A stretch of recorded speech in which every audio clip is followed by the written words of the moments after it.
Welcome to the Crochet Crowd. I'm your host Mikey. Today we're going to do some boot cuffs here. These are for adults, and I actually made this button, so if you're asking about the button, I made that for the laser cutter, and I really like the atomic era kind of concept. Just made it out of wood. So I'm going to be using today Red Heart Super Easy yarn. This color is called Slate. You just need one ball in order to make this happen with a 6mm size J crochet hook. Now, because the ball recommendation is an 8mm size L, because I've gone down in hook size, it makes it a lot more tighter. And the purpose of a boot cuff is to slide it onto your leg and then slide on your boots, and then it will go around your leg here and then up over top of the boot cover here. If you like to make this longer, you can. You'll just use more yarn to do so. So we're going to be using the feather stitch. That's what you're seeing here. And it's a beautiful stitch, and it really thickens up the yarn beautifully. So to stop that air from going down your boots, let's begin right now. If you would like to change the circumference of this, 34 is good for me, but just keep it an even number. So it can be 30, 32, could be 26. You decide what works for you. So I think mine's about average. So I'm going to start off and I'm going to chain a total of 34. So just, we don't want to twist a chain, so this is what I'm going to do. So I'm going to do the first 10. So we have 1, 2, 3, 4, 5, 6, 7, 8, 9, and 10. After you have the first 10, just take it off and insert it into the beginning right here, and then put it back on. And then you're going to keep counting your stitches. So 11, 12, 13, 14, 15, 16, 17, 18, 19, and 20. And the reason we've done that is that we don't want to twist our chain. 21, 22, 23, 24, 25, 26, 27, 28, 29, 30, 31, 32, 33, 34. After you have the 34th done, you're just going to yarn over, pull through that one, and pull through. And because you've taken it off, you don't have a twist in your chain. So we're going to begin then round number 1. To begin round number 1, we're going to chain 1, and we are going to place in a half double crochet in the same one as the beginning. I'd probably recommend with you is just to turn it over and get the back hump of the stitch. Okay, a back hump of the chain, and once you do that, you can see all the back humps going forward, and it's a half double crochet. So move to the next one. See it? It's right there. Here, here. It's like the back of a serpent. Okay, and you're going to half double crochet. Now, if you're changing the size, I'm going to have 34 half double crochets because I chained 34. So if you've chained a different number, it's going to be that same number of the half double crochets going around. So please do this for round number 1. I'll be right back in a moment. Sorry, I dropped my stitch. I'll be right back. I'm coming up to the end of the round. I have verified there is 34 before joining it to the first half double crochet that I started with.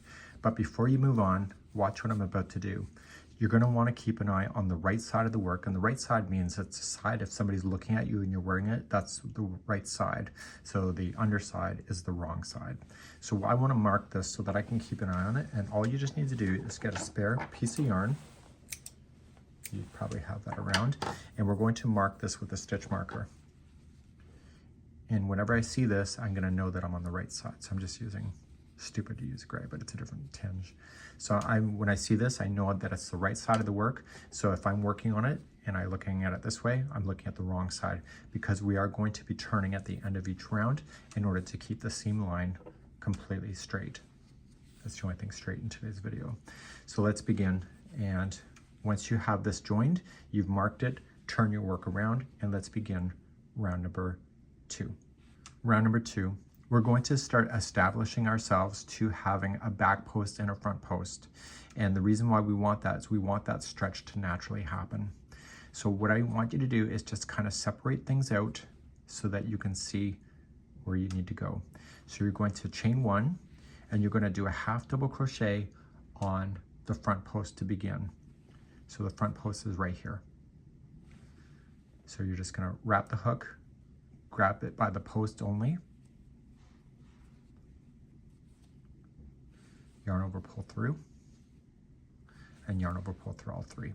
It's a half double crochet front post. The next one right here is going to be a half double crochet back post. So wrap the hook, come from the back, forward, and then take it back to the back. this is how you're creating the ribbing and the cuff. So I have a piece of that stitch marker in there, but I'm not going to worry about it because I'm taking that out later. So the next one, you're going to see it. It's like a picket fence. The next one is a front post. And you're going to do that all the way around. So the number of stitches is going to equal the number that you started with in the round below. So there's 34 for me, so there will be 34 of these stitches altogether. If my math is right, the very last stitch should be a back post double crochet, or sorry, back post half double crochet. And how I know that is that we started off with the front post, so the last one must be a back post to keep the ribbing consistent. Okay, so just go back post, front post, all the way around. I'll see you at the end of round number 2. So I'm coming all the way around. I still have a back post to do. So the last one should be a back post, and then just finish that stitch and then join to the first. And that was round number 2. So I find it's easier to kind of flip this thing inside and out when I'm doing it. So when I turn my work, then for round number 3, I kind of flip it the other way. And so if it's an odd number, it's the right side that's facing out, which is the side that you'll see when somebody's looking at you. Let's begin round number 3, and we're going to begin that next.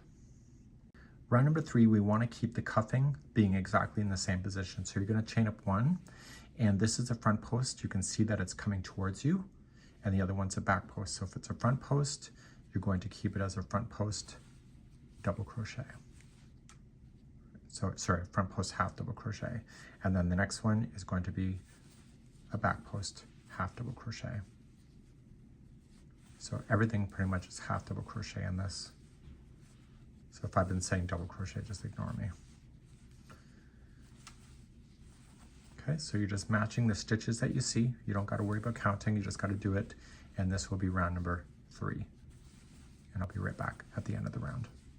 At the end of round number 3, the last one is a back post here, half double crochet, just join it. And now we're going to turn our work, okay, and then begin again. So rounds number 4 and 5 will each be the same with what you learned. So you're just going to chain up 1 and then half double crochet front post in the first one, because you can see that, and the next one is a back post. So the more of these you add, the more the cuff begins to contract on itself, which is what you're looking for. So please complete rounds number 4 and 5, and I'll see you on number 6 in just a moment. I'm starting round number 6. Round number 6 is exactly what you already know, but the very last stitch has to have something different. So you're just going to chain up 1, just match the stitches. So if it's a front post, keep it as a front post. If it's a back post, keep it as a back. So what I'm going to do is I'll meet you at the end of number 6, where I'll show you what to do. And we're going to be adding an extra stitch because the feather stitch that we're about to jump to needs an odd number in order to work. And currently we have an even number around. So we needed the even number for this cuffing, but we need the odd number then for our feather stitch. I'll be right back in a moment. So I'm completing all the way around. The last stitch is a back post half double crochet. So I've just done the one. I need to do one more back post half double crochet around the same one. So there's actually 2 back post half double crochets onto the same one, and then you're going to join it, and that will give you to an odd number, which will take you to 35 stitches. Let's turn our work and do then the next round, number 7. Number 7, we're going to focus on doing the feather stitch next, and this is the next section. We're going to just chain up 1, and in the first one right here, you are going to apply a half double crochet. You're going to chain 1, skip the next one, and then in the next one right here is a half double crochet. And you're going to do that all the way around. So chain 1, skip 1, half double crochet in the next. Chain 1, skip 1, half double crochet into the next. Just make sure it is separating by just 1 stitch. So if you have to open it up because of the contraction, go for it and just do it. So skip 1, and it's always in the same positioning. So you'll see it here, here, and etc. Please do this all the way around for round number 7. Coming up all the way around, you're going to chain 1, skip the last one, and then half double crochet in the top of the first half. So this is part of the chain 1, so ignore that and just slip stitch to the first half double crochet. And so you're going to notice like a picket fence look, which is what you're looking for. Turn your work and let's begin row number 8, which is the beginning structure of the feather stitch next. The feather stitch is actually just a half double crochet 3 together stitch, but the legs of each one of the 3 are in a different location, and we'll try to point that out. I'm just going to flip this so you can see the stitches better. So you're going to chain 1, and the join where you joined it is the first half double crochet, so that's always going to remain true. You need to chain 1, and then you're going to do a 3 together half double crochet or a feather stitch. The first leg will go around this space. The second leg will go around the empty stitch that you skipped. The third leg is going to go around the next space. So let's just do it. So you're going to wrap the hook, go around this space. The next one is into the skipped half double crochet. So wrap the hook first, and you're going to go right into there, going right through the work. Okay, so this is going to come up over top of the row, which is what you're looking for. And when you do that one, you got to pull it up a little bit to get to the same height as the other stitch. And then the final leg is into the next space. So yarn over and going in, pull through. You're going to have a total of 7 loops on the hook. Yarn over, pull through all 7. And then after that, you're going to chain 1. So the next feather stitch is going to use the same stitch where the last leg was in, plus then it's going to use the empty stitch here, plus the next empty. So yarn over, going into the space that's being shared by the other one. Yarn over, go into the skipped stitch down below. Yarn over, pull through, and pull up a loop. You want the loop to look relatively the same distance. You're then going into the next stitch, so yarn over and into the next chain 1 space, sorry, and yarn over, pull through. And then you're back to 7 loops on the hook. Yarn over, pull through all 7. Chain 1, and then begin again. So you're going to use the same space that this one is sharing, plus the empty stitch here, plus the next space. So yarn over, use the space. Yarn over, use the skip stitch, and make sure you wiggle it up to get it to the right height, and then use the next space. So yarn over, next space, and you're back to 7 again. Yarn over, pull through all 7. And you're going to do this all the way around. So chain up 1, I'll show it one more time. So it's space, the stitch that's empty, pull through, wiggle it, bring it up, and then the next space. So this is a foundation feather stitch on getting started, because the next time we do the feather stitch, it's going to be slightly different where you're sticking your hook.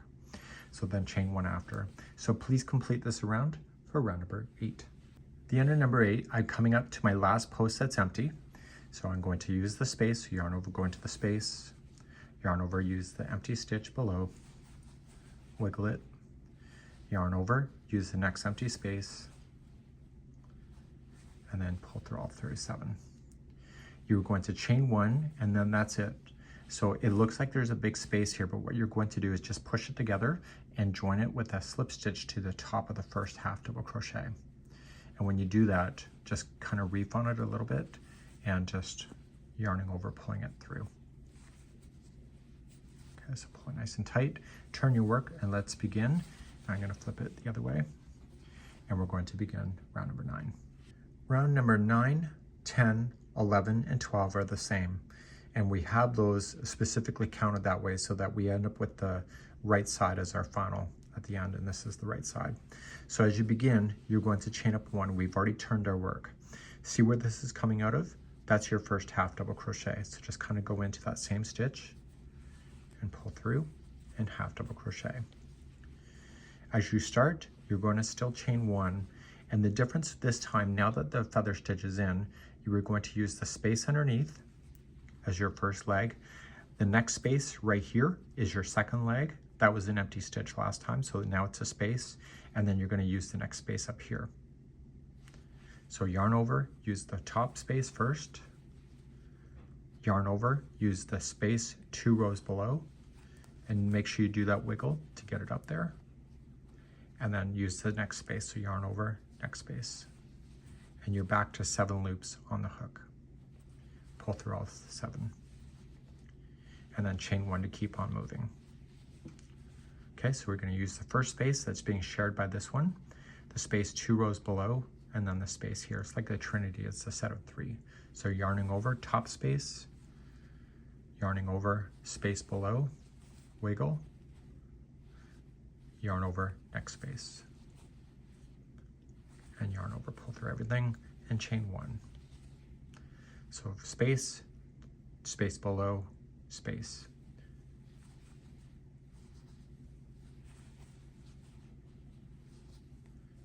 So you're going to get used to that distance being pulled up.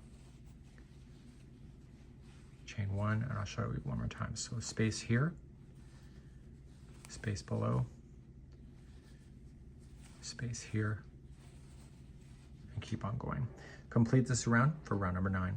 So I'm coming up all the way around. I filled in my last one, okay, and then chain 1, and then just join it to the top of the first.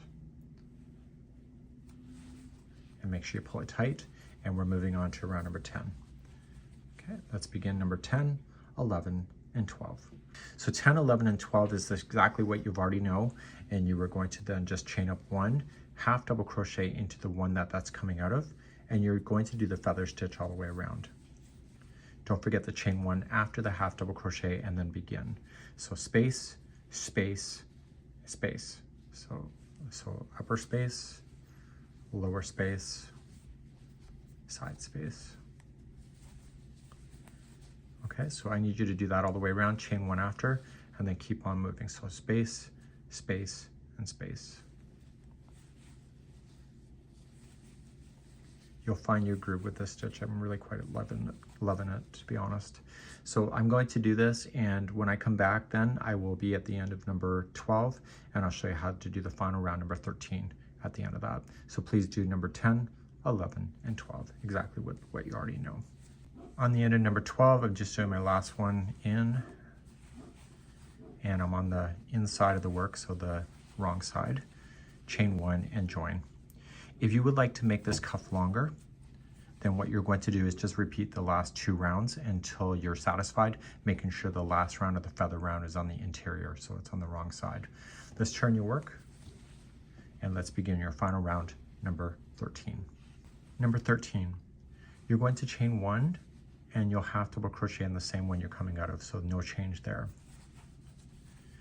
Now, I was originally going to half double crochet into this chain space here, but it leaves a hole. So I'm going to go 2 spaces below and do an extended half double crochet. So just kind of pull it open and just go down, yarn over, pull through, and up. Just get it to the right height, and then pull through all 3. So the next one is in the feather stitch, so half double crochet in the feather. And the next one is in the chain 2 space, 2 rows below. Just get it to the same height. Next one's in the feather, and the next one's in the space 2 rows below. And I need you to do this all the way around for the final round, number 13. Let's finish up, and we're just moving our way all the way around. Next one's in the feather, and don't forget there's a chain 2 space, 2 rows below, right after the last feather, but before the join. And now you're going to join with a slip stitch to the half double crochet. That's it. So what I would recommend that you do, which would be awesome, is that you're going to use a tapestry needle to be able to weave in this end off.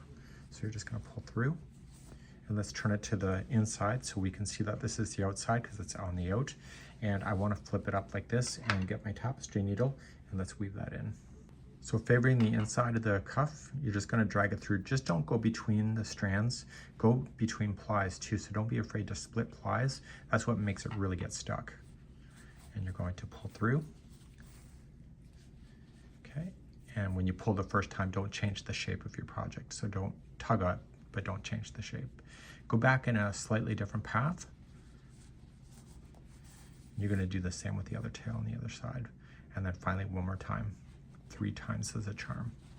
So what I'm going to do is I'm going to weave in the other end exactly the same way.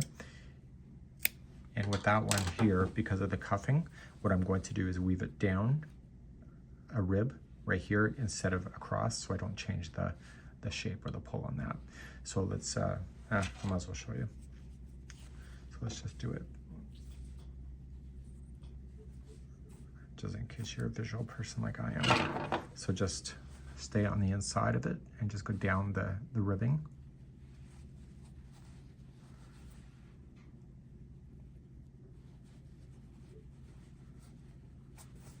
And the same rules apply. So just a slightly different path, the opposite direction. And one more time, slightly different path, third time's a charm.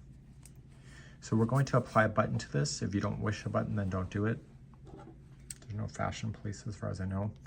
And I'm going to apply a button, and I'm going to apply a button exactly in the halfway point. So if this is the join, I'm going to do the button on this side so that the join is on the inside of my leg. We'll begin to do that next. So let's apply a button, and there is the join right here. So I'm going to go about halfway back, and I'm going to stay on one of the outside ones right here and apply it. So you can do any angle you wish. Your yarn, create a slip knot on the one side, and the other side, put it through a tapestry needle. Now, I did make these buttons with the intention of putting through a thick yarn, because these are 2 inches in the span. So it's a non-functioning button. It's just there as a decoration thing. You can paint them any color you want to, or whatever you're going to decide to do. Here's the button. It's a 2-inch span from one side to another, so it's a pretty long one. So I'm going to come from the back, roughly where this is coming out of, just kind of lean it forward so I can see it, and then just come through one of the holes. Don't pull all the way through, because what I want to do is I want to trap that slip knot into position. So go down through a different hole.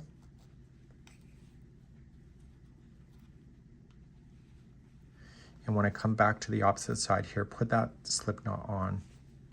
That'll cause it to lock onto itself. And then give it a good pull. Come back to the right side of the work and just ram it through a different spot.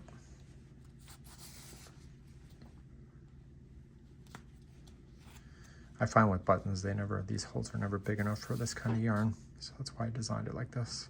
So coming through, I want to use each hole twice.